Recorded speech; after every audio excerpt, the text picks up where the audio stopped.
It's a really fun week because you get to work in groups with people from different subjects. You get to work on a project that you choose yourself, which was one of my favourite parts. You also get to hear from a variety of speakers and you really get to draw on their knowledge and work with them, which is really great and a really unique opportunity as well. It's such a current issue today, something that a lot of people talk about, especially at universities with students, so I think it's very rewarding when you come up with an idea for it.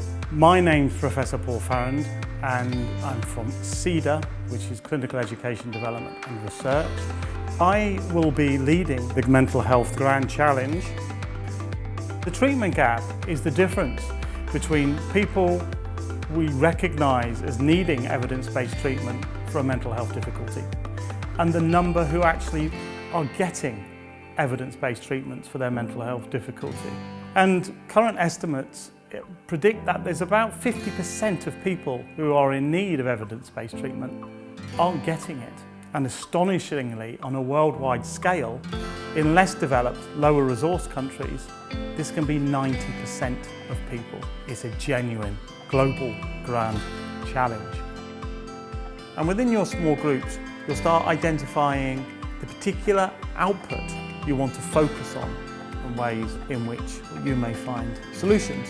We created a survey to see what students thought of the wellbeing services and how they were communicating. We found that a lot of students found it a little bit inaccessible, so we really tried to work on how we could improve that and actually change some texts. We took that to the head of wellbeing services.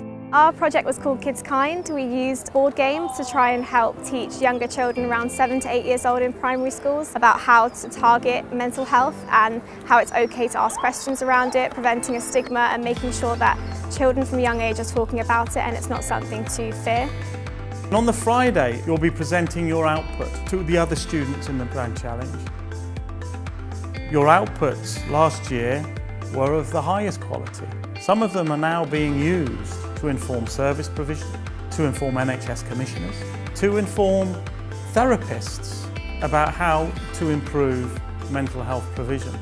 This type of thing takes people like me and my colleagues months sometimes to achieve, but last year and previous years you've achieved it in a very short time frame. What we know about the solutions to the problems in mental health is that they don't just come from professionals like myself.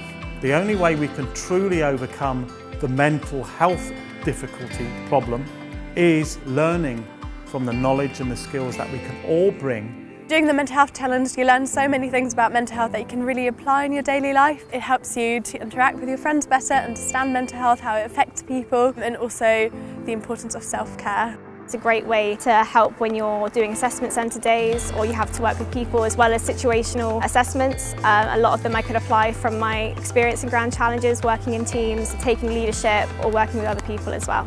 It's a really good way to develop your own skills and self, and it's something that really helps your confidence when you go into further years at university, as well as applying for jobs.